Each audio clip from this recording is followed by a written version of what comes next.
this is not just love, but it gives me the vibe of unconditional, something unconditional. It could be an unconditional love.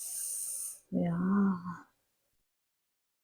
Like it's not an ordinary love, okay? It's kind of strong. Yeah, parang ganun klase. Yeah, you're hearing that song. Hold on, baby, hold on. Tama ba? Yeah, okay. Parang wala lang ako dun sa notes. So, sorry naman guys. No? Basta yun na yun. Okay. So, I think there's something here that you need to hold on to. Yeah. Hold on, baby, hold on. Ta-na-na-na-na-na. Di ba yun yun?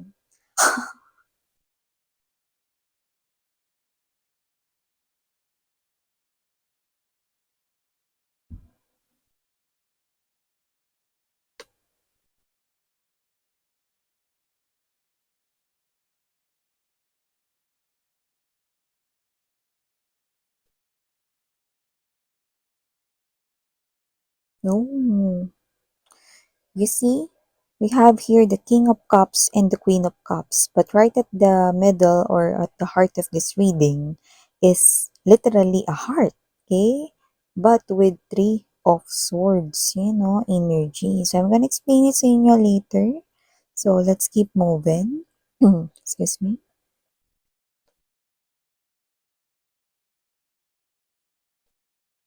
Okay, okay, okay.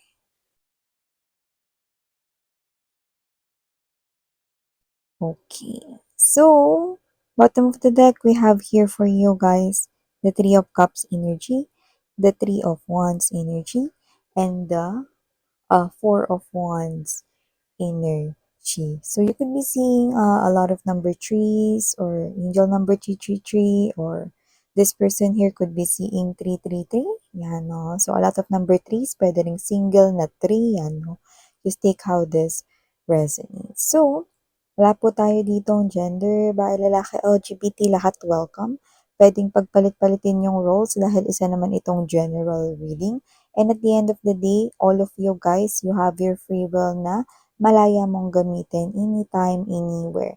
And, hi new subscribers! I'm Yan. Tuloy po kayo. Welcome dito. At sa mga returning viewers na walang sawang umaantabay at tumatambay sa mga channels ko, yes, you heard it right, mga channels with S. So, kung hindi mo pa yun knows, ang link ay nilagay ko sa description box na reading na ito. And doon sa channel na yon ay nagpo-post din tayo ng collective readings every day. So, kaya naman mga babes na walang bitin dito sa channels ko dahil araw-araw meron kayong mapapakinggan at mapapanood na mga readings, no? Pero yun nga, syempre, no, just take only what resonates, no? Kung mag-resonate sa inyo, then claim the messages, then if not, just leave the rest behind kasi baka para naman yun sa ibang mga viewers. So, yun nga, wala tayo ditong time period, no? Pwedeng ito ay nangyari na, pwedeng nangyayari na, pwede rin naman na mangyayari pa lang. Kaya naman, just take how this resonates. But here, with the presence of the Nine of Wands energy, Five of Swords right here, no? And the divine counterparts, King of Cups, Queen of Cups. So, you could be already in a relationship, like may relasyon na kayo nitong person na to, boyfriend, girlfriend, or pwedeng wife or husband mo siya. Pwede rin naman no, na may special na kayong connection. Pero more likely, nakita ko rito na ang status ninyo is talagang officially kayo na talaga. But this energies na nakikita ko rito bukod sa officially kayo, no, like may matatawag na kayo, nakita ko rito, no, that officially nyo rin na nami-miss ang isa't isa. Ayan, no. Siguro, ilang araw na rin kayong hindi nag-uusap at nagkikita because we have here the Five of Swords energy, no? Maaring meron ditong pag-aaway, pagtatalo, argumento at posibleng hindi pa kayo nag-uusap or hindi pa kayo nag-uusap ng matino or maayos dito, no? So, nakikita ko that you're officially missing him, or missing her, no? So, nakita ko, no, parehas kayo, no, na nasa mind, no, ng isa't isa. So, nakikita ko rito na maaring meron kayong pinagtalunan na may kinalaman sa Three of Swords dahil may pumapagitna ditong tatlong espada. Pero ito ay malinaw na misunderstanding lamang. Kung meron ditong pinagselosan, meron ditong third party na lumabas, mapababae man yan, mapalalaki, no, na tinuturing na ahas, it's just a misunderstanding. Wala po yun na katotohanan. So nakikita ko rito na ito ay walang basihan. And your person here, no, fully trust the divine or the unseen forces, natutulungan siya rito, no? So with the King of Cups energy, this is your person right here, no? Na itong hindi ninyo pag-uusap is just a break. It's just a temporary break, no? Isang klase lamang ng pahinga. Yan, no?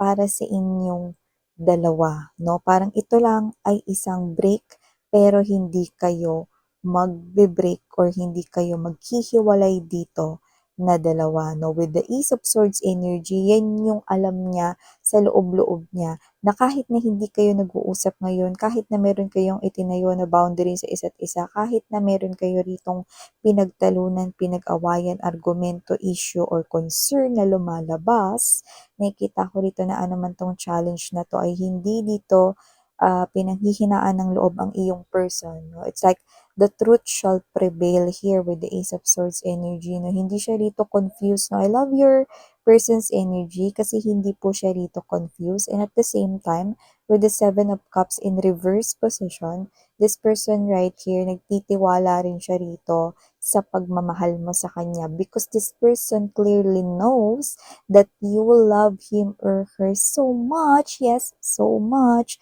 very, very much, sobrang mahal mo siya, kaya itong inyong koneksyon ay malayo sa pagtatapos. Hindi kailanman magtatapos. Ito man ay temporary break, pero hindi kayo talaga magbe-break, no? Alam mo yung ibig sabihin ng break na parang sa school lang yan, na parang pag tumunog yung bell, queen, queen, queen. Yes, ako rin po yung sound effects dito, na may iba pa ba?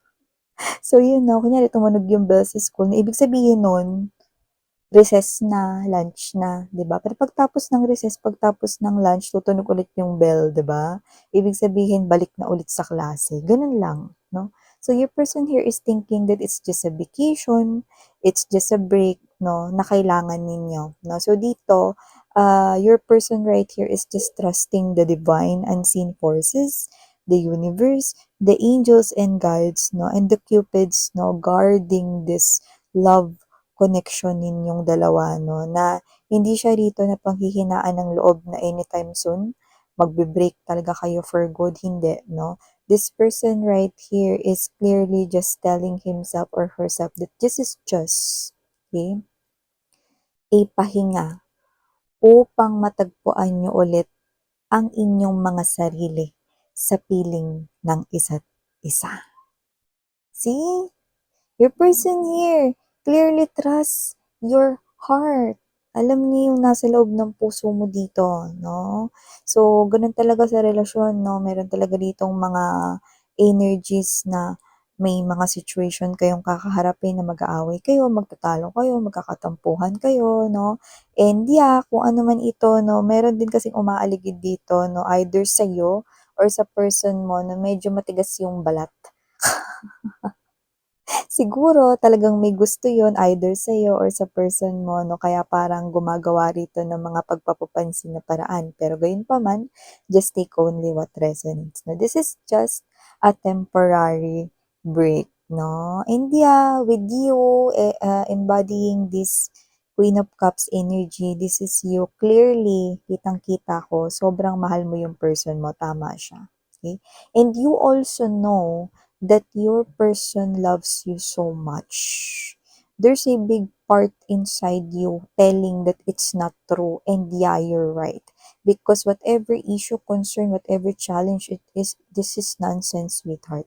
This is nothing. This is something here na misunderstanding. Okay? Misunderstanding lamang. So, even though you're not talking right now, you're missing each other. Even though you're not talking right now, you're thinking, no, extremely sa isa't isa. And with this Six of Swords energy, Six of Coins right here, okay, aside from seeing a lot of number threes, you could also be seeing a lot of number six, no? So I do see na, okay, by the way, when you add six, no, spiritual number six and spiritual number three, you will get spiritual number nine. And nine is that type of spiritual number related to wish being granted, like whatever it is that you wish inside this issue to happen, no, or kung anong gusto ninyo mangyari rito sa inyong connection, no, may wish dyan, no, and I think magkakasundo kayo or iisa yung wish ninyo, similar, same, no, at yun ay ang magkaayos dito, and that's what the universe ang igagrant sa inyong dalawa, no? So, nakita ko rito that you both will move into calmer water.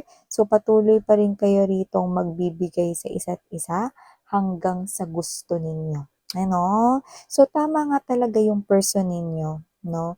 Na talagang malayo sa katotohanan na magbe-break up kayo for good, no? Because you love each other, no, so much. Mas malaki kaysa dito sa misunderstanding na to, no. Pero syempre, because you are just a human being, no, naapektuhan pa rin kayo, no, and it's a valid feeling. Okay? Without any judgment, sweetheart. It's a valid feeling. So I do see that this is you. A conversation will happen between the both of you because you will start missing each other. You will start longing for each other.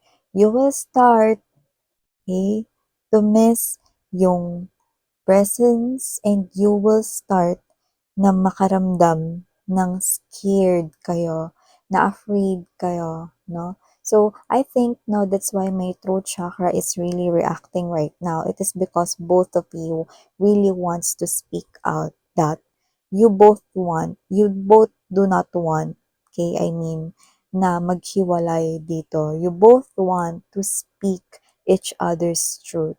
Yan, no? And finally listen, no?